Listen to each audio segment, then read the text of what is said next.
प्रधानमंत्री नरेंद्र मोदी की अध्यक्षता में केंद्रीय मंत्रिमंडल की बैठक हुई, जिसमें 2 अहम फैसलों को मंजूरी दी गई है। केंद्रीय मंत्री अश्विनी वैष्णव ने फैसलों की जानकारी देते हुए बताया कि आर्थिक मामलों की मंत्रिमंडलीय समिति ने कर्नाटक और आंध्र प्रदेश में बेल्लारी गुंतकल खंड की तीसरी और चौथी लाइन के निर्माण को मंजूरी दे दी है। करीब 1264 करोड़ रुपए की लागत वाली इस परियोजना को साल 2028-29 तक पूरा कर लिया जाएगा। इससे भारतीय रेल के मौजूदा नेटवर्क में लगभग 46 किलोमीटर की बढ़ोतरी दर्ज होगी। ये मल्टी ट्रैकिंग परियोजना पीएम गति शक्ति राष्ट्रीय मास्टर प्लान के तहत विकसित की जाएगी, जिसका उद्देश्य बेहतर मल्टी मॉडल कनेक्टिविटी और लॉजिस्टिक दक्षता को बढ़ाना है। परियोजना कर्नाटक और आंध्र प्रदेश के 3 जिलों को कवर करेगी और करीब 99 गाँव को बेहतर रेल संपर्क उपलब्ध कराएगी। इन गांव की आबादी आपको बता दें कि लगभग 7 लाख है, जिसको सीधे सीधे फायदा मिलता हुआ नजर आएगा। पहला प्रोजेक्ट है जो अगर आप देखें कर्नाटका और आंध्रा को जोड़ने वाली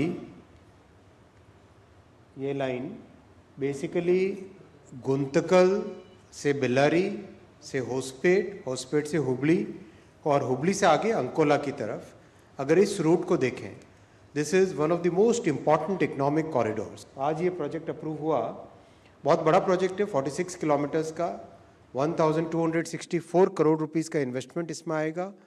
कर्नाटक आंध्र प्रदेश दोनों को जोड़ेगा। ये एक बड़ा मेजर ब्रिज है वेदावती रिवर पे, और उसके अलावा 7 मेजर ब्रिजेस हैं, 52 माइनर ब्रिजेस हैं, और 3 साल का ये प्रोजेक्ट का ड्यूरेशन है। करीब 80% of the land is already available on this alignment.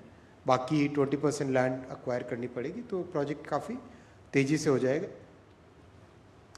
और एक अन्य फैसले की जानकारी देते हुए केंद्रीय मंत्री अश्विनी वैष्णव ने बताया कि केंद्रीय मंत्रिमंडल ने भारत औद्योगिक विकास योजना रसायन योजना को मंजूरी दी। इसके तहत देश में 3 समर्पित केमिकल पार्क्स जो हैं उन्हें विकसित किया जाएगा, और इस योजना के लिए कुल 3030 करोड़ रुपए का जो वित्तीय प्रावधान है वो किया गया है। और आपको बता दें कि ये योजना वित्त वर्ष 2026-27 से 2030-31 तक 5 साल चलेगी। योजना के तहत केंद्र सरकार प्रत्येक केमिकल पार्क के लिए अधिकतम 1000 करोड़ रुपए तक की सहायता भी देगी, और इसके लिए संबंधित राज्य सरकार को कम से कम 500 करोड़ रुपए का योगदान देना होगा। माननीय प्रधानमंत्री जी ने इस इंडस्ट्री पे बहुत ध्यान देके भव्य रसायन स्कीम बनाई है। भव्य रसायन स्कीम का बेसिक थीम है plug and play chemical parks. Plug and play chemical parks time tested strategy है, दुनिया के कई देशों ने की है ये, और इस स्ट्रैटेजी में केमिकल में कॉम्प्लेक्सिटी आती है एनवायरमेंटल इश्यूज के कारण। एनवायरमेंटल कंसर्न्स बहुत इंपॉर्टेंट है केमिकल इंडस्ट्री में।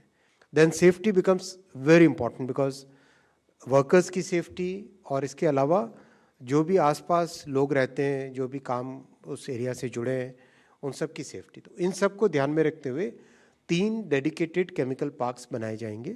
These 3 dedicated chemical parks will basically be selected through a challenge mode. जो स्टेट गवर्नमेंट जिस तरह से परफॉर्म करेगी और जिस तरह से अपना इनिशिएटिव लेगी, उसके बेसिस पे ये केमिकल पार्क्स डिसाइड होंगे।